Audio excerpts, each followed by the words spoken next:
أشهد أن محمدا عبده ورسوله لا نبي بعده. وقال الله سبحانه وتعالى في القرآن العظيم وهو أصدق القائلين: أعوذ بالله من الشيطان الرجيم بسم الله الرحمن الرحيم. يا أيها الذين آمنوا اتقوا الله حق تقاته ولا تموتن إلا وأنتم مسلمون. صدق الله العظيم. Bapak-bapak jamaah Jumat rahimakumullah, kembali tak henti-hentinya kita mengucapkan puji syukur kehadirat Allah Subhanahu wa taala. Oleh karena rahmat, hidayah serta taufiknya lah sehingga kita kembali berkumpul di tempat yang barakah ini dalam rangka merealisasikan salah satu kewajiban kita selaku seorang muslim, berupa salat Jumat secara berjamaah. Salawat serta salam tak lupa kita kirimkan kepada baginda Rasulullah Nabi Muhammad sallallahu alaihi wasallam, Nabi yang senantiasa menjadi panutan, menjadi suri teladan kita di dalam melaksanakan segala aktivitas sehari-hari kita. Selanjutnya selaku khatib tak bosan-bosannya mengingatkan bapak-bapak hadirin sekalian untuk tetap bertakwa kepada Allah Subhanahu wa taala kapan, di mana, dan dalam kondisi apapun diri kita. Jamaah Jumat rahimakumullah, salah satu kesyukuran kita adalah kita masih diberikannya kesempatan, khususnya adanya kebijakan pemerintah kita membolehkan kita untuk melaksanakan ibadah salat Jumat di masjid, walaupun tetap kita mengikuti protokol kesehatan secara ketat. Dan ini bukan semata-mata ijtihad daripada pemerintah, akan tetapi ini karena adanya masukan dan merupakan ijtihad para ulama kita, bukan cuma ulama lokal Sulawesi Selatan, bukan cuma ulama lokal Indonesia, akan tetapi ulama internasional yang memerintahkan kita agar supaya kita di dalam menyikapi pandemi COVID-19 ini, agar supaya kita bisa terhindar daripada penyakit ini, adalah kita berusaha berikhtiar semaksimal mungkin. Dan salah satu ikhtiar itu adalah bagaimana kita melaksanakan protokol kesehatan itu sendiri.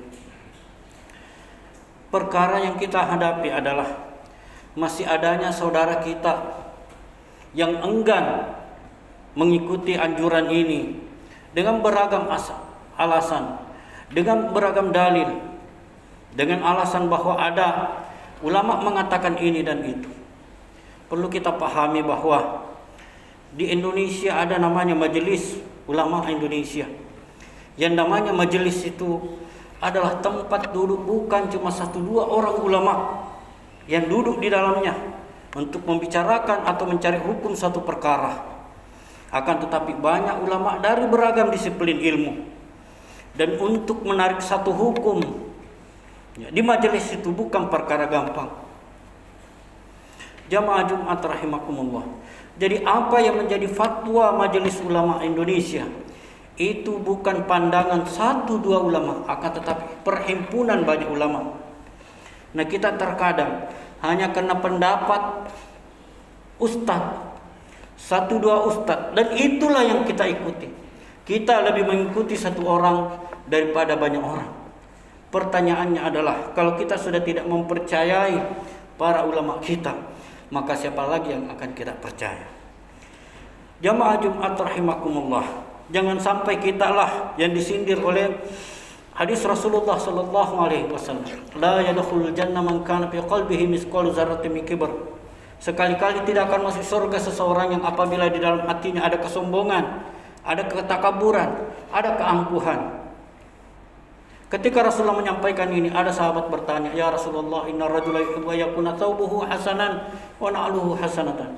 Bagaimana jika ada orang yang suka bajunya bagus dan alas kakinya juga bagus? Rasulullah menjawab, "Innallaha jamil yuhibbul jamal." Allah itu indah, menyukai keindahan. Al-kibru batar haq wa gamtun nas. Sifat sombong, angkuh, takabur itu adalah mengabaikan kebenaran, wa gamtun nas, dan memandang enteng orang lain.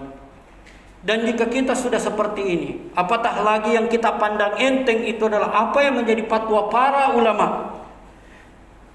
Ya. Bukan satu ustaz, bukan satu ulama, akan tetapi para ulama, banyak ulama. Berarti ada penyakit dalam hati kita, yaitu penyakit sombong. Yang kata Rasulullah tidak akan masuk surga. Dan orang yang seperti ini pada hakikatnya sudah memiliki sedikit ciri-ciri kemunafikan. Rasulullah sallallahu alaihi wasallam bersabda, ayatul munafiqi thalatun, idza haddatha kadzaba, wa idza wada'a akhlafa, wa idza tumina khana.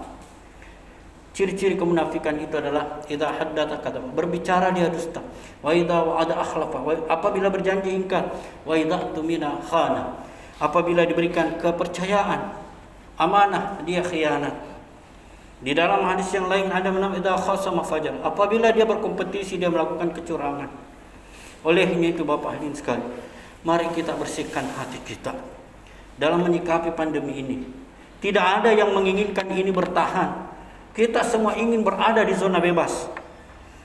Semua, jangankan kita orang tua siswa, orang tua murid yang mengajar yang belajar online, yang jenuh, anak-anak menjadi malas, bahkan lebih mengutamakan gamenya daripada pembelajarannya. Kita pun guru demikian. Saya sebagai orang tua siswa, saya juga sebagai guru, semuanya kita jenuh. Sampai-sampai kadang kita berpikir berkahnya ilmu ini sudah sangat jauh. Kenapa jauh? Dulu orang tua dulu kita ketika ingin menuntut suatu ilmu kepada orang, istilahnya orang Bugis sifat tumpu utuh patawe, harus berhadapan langsung, bahkan bersentuhan antara lutut dengan lutut untuk menggapai berkahnya ilmu. Sekarang tidak. Olehnya itu, dan ini bukan kehendak kita bersama. Ini kita berusaha semaksimal mungkin, berikhtiar semaksimal mungkin agar kita terhindar dari pandemi ini. Jamaah Jumat rahimakumullah, mungkin ini yang sempat saya sampaikan, dan kesimpulan bahwa mari kita berusaha bekerja sama dengan pemerintah kita, dengan para ulama kita, berikhtiar agar kita terhindar dari pandemi ini, yaitu berusaha semaksimal mungkin menegakkan protokol kesehatan. Kemudian yang kedua, bahwa dengarkanlah apa yang disampaikan oleh para ulama kita yang berkecimpung di dalam Majelis Ulama Indonesia. Jangan kita hanya percaya kepada pendapat satu dua ustaz, tapi ikuti apa kata majelis. Kemudian yang ketiga, bahwa ketika kita mendapatkan informasi-informasi yang tidak jelas, apalagi terkait masalah pandemi ini, tidak perlu kita hiraukan. Apa yang harus kita lakukan? Yang penting kita sudah berikhtiar.